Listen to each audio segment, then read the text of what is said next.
beginning our day. There's all sorts of ways to overcome negativity or negative mental states when they arise. The Buddha talked about pretty much antidotes for anything, any negativity that can arise. One is like, one interesting one I've been thinking about lately is mudita, is for the removal of resentment. And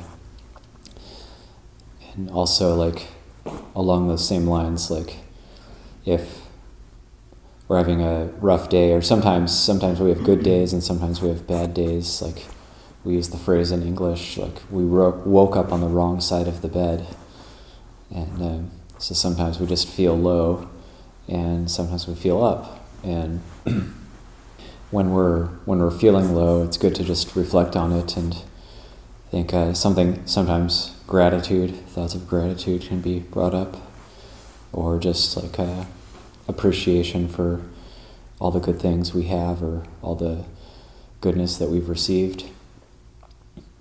And that can help to balance things out a little bit. Or if we wake up bright-eyed and bushy-tailed and ready for the day, then we can reflect that, it's not necessarily going to be the case the next day.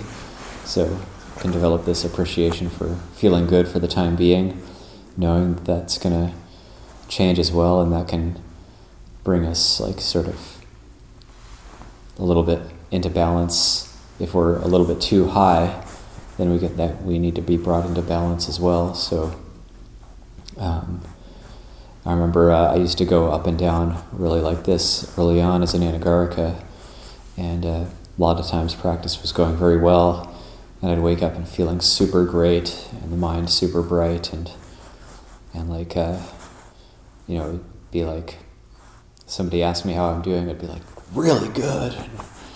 And they'd be like, well, I'm obviously not doing as good as you are, and they'd feel bad about it. And so I found, but then I would crash, and then the next day it'd be like really bad. It'd be really good and then really bad.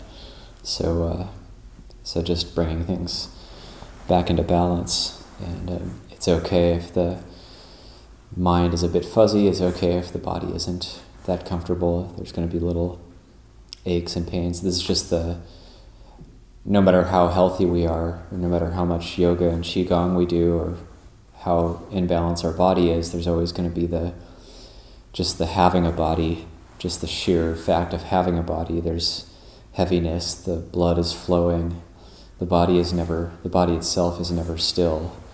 The body itself is never in a nibbana state. It's never cooled, never stilled. It's always moving, it's always degenerating, it's always alive, and there's movements, and it's filled with liquids and solids, and they're always kind of churning around and bubbling and gurgling away. And so even if we might get into a state where we're meditating and we feel very peaceful, but then the body is this kind of like, there's this agitation that's kind of built into the body, and that's dukkha. That's dukkha that we can look at. And the mind is sort of intertwined with the body, so our mind feels peaceful in meditation and it wants to be even more still, but the body is just kind of has this agitation built into it, and so the mind isn't able to really fully settle because of that.